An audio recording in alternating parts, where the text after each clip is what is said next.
Guys, welcome back. Nah guys, episode 3 Loki udah muncul nih. Jadi cerita yang kemarin nanggung di akhir episode 2 bisa tertuntaskan. Dan di episode ini kita akan mengenal lebih jauh siapa sebenarnya si Lady Loki ini.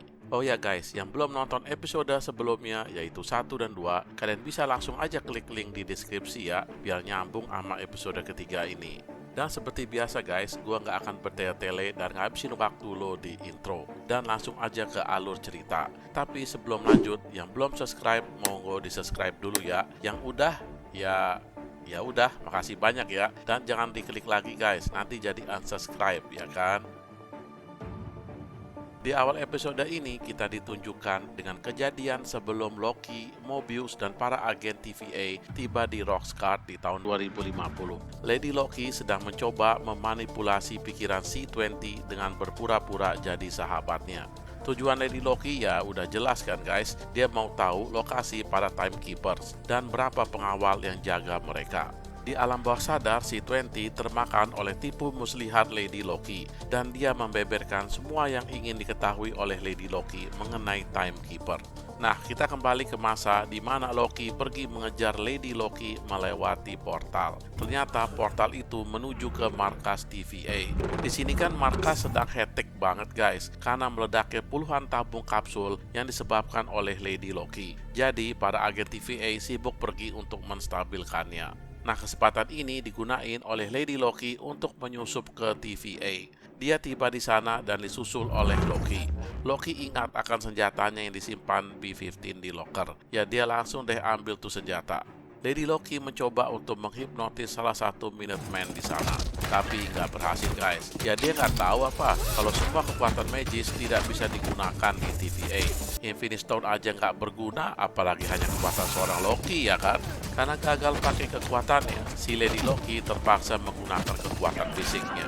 Ternyata si Lady Loki ini lumayan juga ya guys bertarung. Dia ngalahin beberapa orang Minuteman dan berhasil tiba di lift untuk menuju ke tempat Timekeeper. Dia lalu dicegah oleh Loki. Si Loki awalnya ini ngajak Ciplakannya untuk bergabung aja daripada sendiri-sendiri gitu. Tapi si Ciplakan nggak maulah. Dia nganggap dirinya lebih superior dari si Loki ini. Karena nggak ada kata sepakat, ya bergelutlah mereka. Pertarungan kayak seri gitu guys. Dan sebelum tahu siapa pemenangnya, mereka udah didatangi oleh Ravonna beserta 2 Minutemen. Ravonna terlihat sangar guys. Sebelum si Lady Loki digebuk sama Ravonna, Loki langsung kabur sama Lady Loki gunain portal. Mereka pun tiba di tahun 2077. Loki sama tuh cewek Loki berebutan ngambil remote portal atau time pad. Lady Loki berhasil mendapatkan tuh remote dan mau langsung kabur, tapi nggak bisa. Tuh remote atau time pad kehabisan baterai. Udah kayak HP lo ya, yang lagi mau pesen Grab, lowbat. Karena mereka bukan lagi di kantor TVA, jadi Loki memiliki lagi kekuatan magisnya. Jadi dia bisa ngimbangin Lady Loki dan berhasil merebut kembali tuh remote dan menyembunyikannya dengan magic. Nah guys, mereka ini kan tiba di tahun 2077, tapi di sebuah planet bernama Lamentis yang akan terjadi kiamat. Planet Lamentis ini akan hancur, jadi mereka berdua terpaksa menghentikan perkelahian dan cari aman. Mereka pun berlindung ke sebuah pondok tambang. Di dalam pondok, Lady Loki mencoba menghipnotis Loki dengan kekuatannya. Tapi malah diolok sama Loki. Ya mana bisalah berhasil. Kan mereka asalnya satu, cuman beda kekuatan aja. Si Loki ahli ngilang, nyamar, dan manipulasi. Sedangkan Lady Loki mahir ngotak-ngatik pikiran orang. Karena itu akhirnya mereka berdamai untuk sementara saja, guna mencari alat untuk ngecas tuh remote. Sambil jalan mereka ngobrol walaupun terlihat terpaksa. Si Lady Loki ini nggak suka dipanggil Loki. Dia bilang dia udah punya nama lain, yaitu Sylvie. Si Loki bingung, ngapain ubah-ubah nama? Nama Loki kan keren banget. Mereka pun tiba di sebuah kota, di mana seluruh penduduknya udah pada ngungsi. Mereka berdua mendatangi sebuah rumah yang sepertinya masih ada orangnya. Sylvie atau Lady Loki menendang pintu dengan paksa. Sebelum dia berhasil masuk, dia udah dilempar oleh senjata tuh orang dari dalam. Mantap tuh senjata guys. Loki pun menjelma menjadi suami tuh orang dan mencoba masuk juga, tapi dihempas juga oleh senjata itu. Keduanya kalah hanya dengan senjata ibu-ibu. Ya namanya juga tahun 2077, teknologi udah kemana tahu. Tuh ibu nanya mau ngapain mereka. Mereka pun bilang hanya pengen tahu kemana para penduduk pergi. Tuh ibu bilang ke Ark atau kapal evakuasi. Loki sama Sylvie mau ke Ark itu karena tenaga yang dimiliki kapal Ark ini pasti dapat mengecas tuh remote. Dan untuk menuju Ark mereka harus pergi pakai kereta dan harus punya tiket. Tanpa berlama-lama mereka berdua menuju stasiun kereta. Di sana penjagaan lumayan ketat, yang antri banyak dan yang punya karcis hanya orang kaya. Loki nyamar jadi petugas yang bawa tahanan, jadi nggak perlu tiket. Tapi ternyata tiket pun diperluin untuk naik kereta. Nggak peduli itu petugas atau tidak. Tuh penjaga mau laporin ke bosnya kalau si Loki nggak punya tiket. Tapi sebelum sempat ngelapor, dia udah dihipnotis oleh Sylvie, jadi nggak jadi ngelapor. Nah, di dalam kereta, mereka duduk layaknya penumpang dan menikmati minuman anggur yang disajikan. Sylvie nanya dari mana Loki bisa main sulap kayak gitu. Loki bilang ibunya. Ibunya yang ngajarin dia dari kecil. Dan Loki cerita kalau ibunya itu adalah seorang ratu Asgard. Dia sangat baik dan sangat menyayanginya. Agak mewek ya Loki pas ceritain ibunya. Dan kayaknya si Sylvie ini iri sama Loki karena dia gak terlalu kenal sama ibunya. Kemudian Loki nanya balik ke Sylvie, dia dari mana punya kemampuan hipnotis kayak gitu? Sylvie bilang belajar sendiri, otodidak.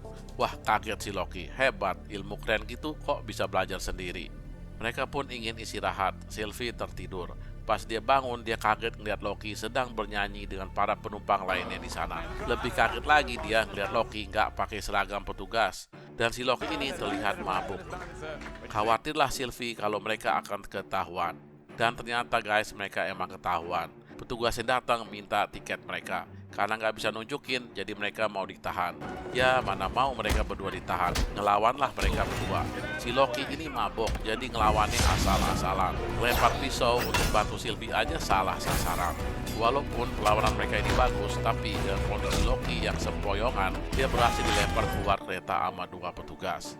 Melihat Loki keluar, ya Sylvie mau nggak mau ikut keluar. Karena kan Loki yang pegang remote. Di luar, Sylvie marah banget sama Loki. Ya abis dia mabok dalam misi. Jadi terbongkar gini. Sylvie minta remote itu ke Loki. Karena merasa bersalah, ya Loki ngasih juga. Tapi udah rusak guys karena perkelahian tadi. Mampus deh mereka. Gimana mau kabur dari planet ini? Sylvie teriak kencang banget saking keselnya. Loki pun menghampirinya dan nanya, dalam catatan sejarah, gimana kejadian sebenarnya dengan Ark itu? Sylvie jawab, itu Ark gak berhasil pergi dari ini planet karena ikut hancur. Ya udah Loki bilang, kita buat dia berhasil, siapa tahu mereka bisa selamat. Tumben si Sylvie setuju sama saran Loki ini, dan berjalan kakilah mereka berdua menuju Ark. Di jalan, lagi-lagi mereka ngobrol. Kali ini Loki ingin tahu cara kerja hipnotis Sylvie. Dia benar-benar penasaran. Sylvie pun menceritakan cara kerjanya, yang kadang sulit dan kadang mudah, tergantung perlawanan dari orang yang dihipnotis. Terus dia cerita juga kalau C20 melakukan perlawanan yang lumayan kuat karena dia punya memori yang banyak. Dari penjelasan Sylvie, Loki pun baru sadar kalau ternyata semua pegawai di TVA itu dulu adalah varian, kayak mereka berdua. Dan si C20 itu dulu manusia biasa dari bumi. Jadi bukan diciptakan oleh Timekeepers seperti yang dijelaskan oleh Mobius. Selagi ngobrol, mereka mendengar pengumuman panggilan terakhir untuk menaiki Ark. Mereka bergegas ke sana. Di luar Ark, situasi kacau balau. Penduduk semua pada panik. Loki dan Sylvie harus mencapai Ark dan membuatnya berhasil tinggal landas. Meteor pun pada berjatuhan. Mereka berdua terlempar kena jatuhan meteor. Tapi itu tidak membuat mereka nyerah. Mereka terus berlari menuju Ark, walaupun dihadang petugas di sana. Tapi mereka melawan dengan kompak. Bukan hanya petugas yang mereka hadapi, tapi juga hujan meteor yang berjatuhan. Hampir mereka remuk oleh bangunan yang roboh, tapi selamat dengan kekuatan magic Loki. Mereka pun akhirnya udah dekat dengan Ark. Namun mereka menyaksikan sebuah meteor gede hantam ke Ark dan membuatnya hancur. Sia-sia mereka mati-matian menuju Ark, tapi akhirnya hancur juga seperti dalam sejarah. Loki sama Sylvie terlihat pasrah menyaksikan ini. Harapan hidup pupus sudah. Ya begitu deh guys, alur cerita dari Loki episode 3 ini. Gimana ya cara Loki sama Sylvie selamat dari hancurnya tuh planet? Karena remote mereka udah hancur, kapal Ark juga udah hancur. Untuk lanjutannya, ya kita harus menunggu seminggu lagi untuk tonton episode keempat seri Loki ini.